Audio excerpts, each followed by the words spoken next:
a doctor, and I get patients coming in all the time who are asking me for help because they can't work because of their medical problem. They're coming to me for that. Right.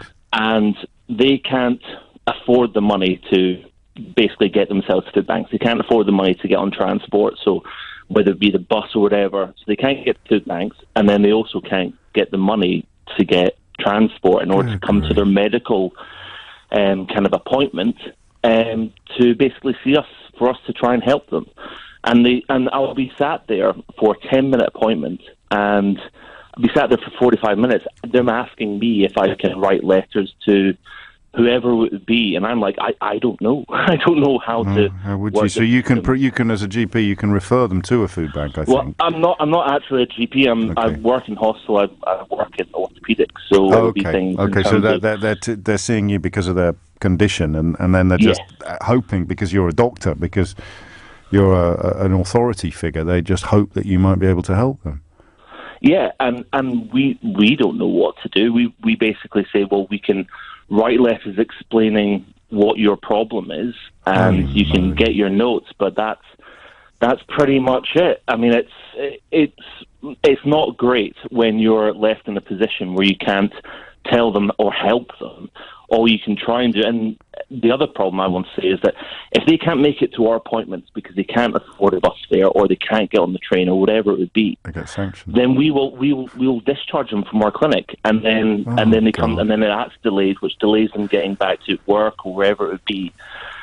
So you observe this, and you, I presume, a bit like me, we're both essentially middle class professionals. It's the extremity of the poverty, because we think of poverty as a relative term, and we know we can turn on our televisions and open our newspapers and be told by the usual suspects that there's no such thing as poverty.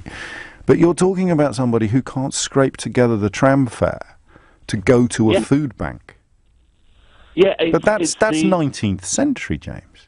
It is apart from the trams. Scary. Yeah, I know. It's scary how far it has pushed some people, where they come in and they've got no one to talk to about it, because, as you've heard, them trying to talk to the institution, kind of universal credit, try and get help from them, they hit a stone wall with regards to calling.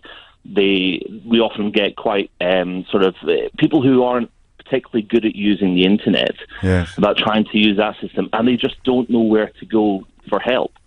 So they're sort of stuck in this.